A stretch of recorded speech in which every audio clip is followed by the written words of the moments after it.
Good morning student. कक्षा 7 का हम थर्ड चैप्टर सच्चा हीरा के बारे में पढ़ रहे थे। तो कुएं पर पानी भरने सभी स्त्रियां गांव की जा रही थी और कुछ स्त्री कुएं में पानी भरकर कुएं से वहाँ से चली जाती है, पर वहाँ पे 4 स्त्री पानी भरते भरते वहाँ पे बैठ जाते हैं पक्की जगह पर। उसके बाद बात करते करते अपने बेटे के ऊपर आ जाती है। तो तीनों स्त्री अपने बेटे की प्रशंसा करते हुए एक दूसरे की बात कर रहे थे। तो बच्चों, यहाँ तक हमने देखा, तो चलो आगे देखो। तीनों औरत की बातें सुनकर चौथी स्त्री चुपचाप बैठी रही। तीनों स्त्री ने तो अपने अपने बेटे के बारे में बता दिया, पर चौथी स्त्री जो थी वो कुछ नहीं बोली। वो अपने काम करके वो अपनी जगह पे चुपचाप बैठी थी। उसने अपने बेटे के बारे में कुछ न कहा। पहले से उसे टोकते हुए कहा, पहली स्त्री ने उसे टोकते हुए कहा, क्यों बहन, तुम क्यों चुप हो? तुम भी तो अपने बेटे के बारे में कुछ बताओ। चौथी स्त्री ने बड़े ही सहज भाव से कहा, बहुत ही एकदम सहज भाव से उसने कहा, मैं अपने बेटे की क्या प्रशंसा करूं?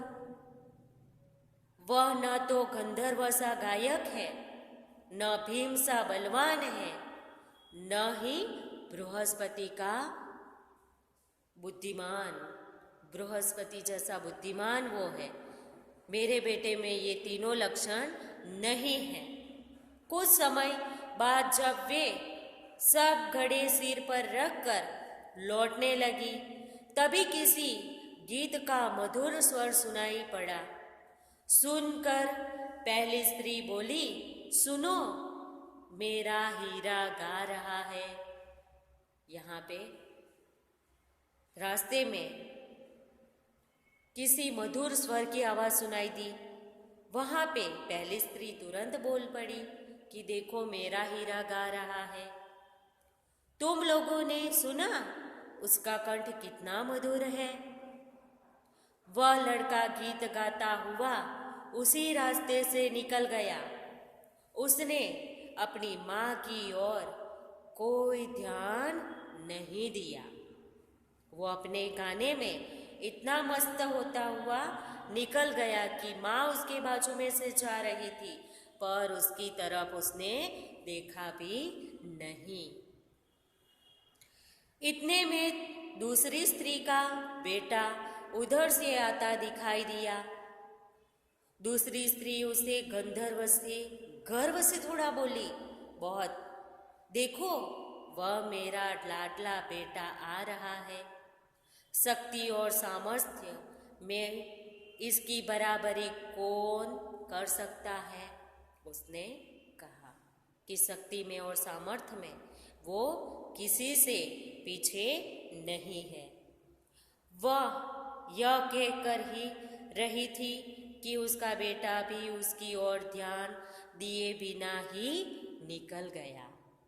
दूसरा बेटा भी, दूसरी स्त्री का बेटा जो था, वो भी अपनी माँ की तरफ नहीं देखा और वो वहाँ से चला जाता है।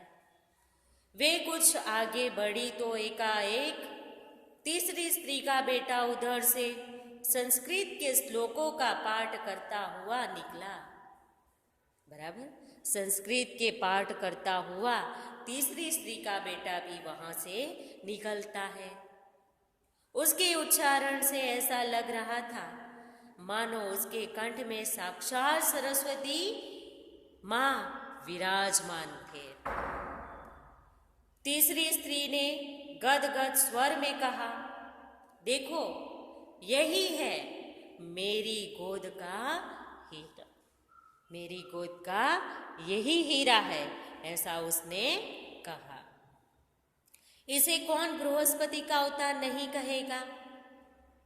बराबर, ऐसी अब सभी स्त्रियां अपने बेटे की प्रशंसा करती है, परंतु तीसरी स्त्री का बेटा भी, उसका बेटा भी माँ की ओर देखे बिना आगे बढ़ गया।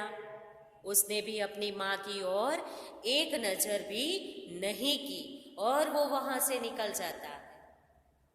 वह अभी थोड़ी ही दूर गया था कि बराबर अभी चारों स्त्रियां थोड़ी दूर ही गई थी कि चौथी स्त्री का बेटा भी अचानक उधर से आ निकला। वह देखने में बहुत ही सीधा साधा और सरल प्रकृति का लग रहा था। वो दिखने में कैसा था? बहुत ही सीधा साधा, सिंपल सा दिखाई देता था चौथी स्त्री का बेटा। उसे देखकर चौथी स्त्री ने कहा, बहन यही है मेरा लाल। बराबर तीनों स्त्रियों को चौथी स्त्री ने अपने बेटे से पहचान करवाई।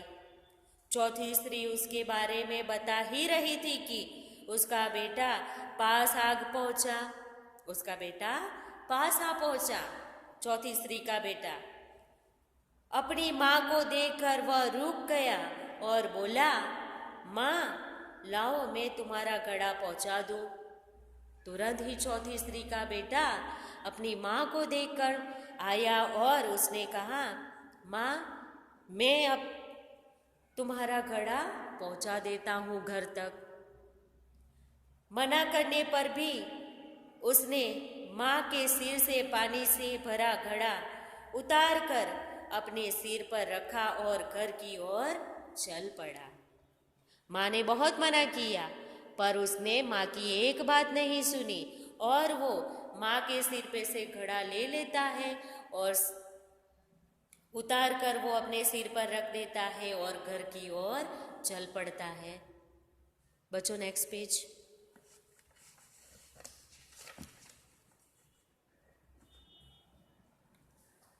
तीनों औरत बड़े ही आश्चर्य से चौथी स्त्री के बेटे को देखती रही। एक वृद्ध महिला जो बहुत देर से इस औरतों की पीछे चलती हुई इसकी बातें सुन रही थी, पास आकर बोली, देखती क्यों है? बराबर देखती क्या हो? यही सच्चा हीरा है। तीनों स्त्रियों ने अपने बेटे की बहुत प्रशंसा की। चौथी स्त्री ने कुछ भी प्रशंसा नहीं की, पर उसके बेटे के अंदर बहुत अच्छे संस्कार थे। माँ बाप की सेवा करना, किसी की सेवा करना। बराबर तो यहाँ पे वृद्ध जो महिला थी वो कब से ये चारों स्त्रियों की बातें सुन रही थी। उसके बाद आखिर में वृद्ध महिला ने तीनों स्त्री को बहुत अच्छे से बता भी दिया कि कोई मधुर गाने वाला, बहुत शक्तिशाली बलवान या स्वयं माँ सरस्वती विराजमान, ये सभी गुण चौथी स्त्री के बेटे के अंदर थे। भले वो नहीं है पर वो है। तो इसीलिए कहा है कि सच्चा हीरा कौन है? तो चौथी स्त्री का बेटा। तो बच्चों ये आपको स्टोरी समझ में आया? तो आपको अभी शब्दार्थ और मुहावरा और स्वाध्याय के लॉन्ग आंसर आप लोग को नोटबुक में कंप्लीट करना रहेगा और वर्कबुक का जो मैं फ़ोटो भेज रही हूँ वो वर्कबुक में भी आप लोग को कंप्लीट करना रहेगा। धन्यवाद।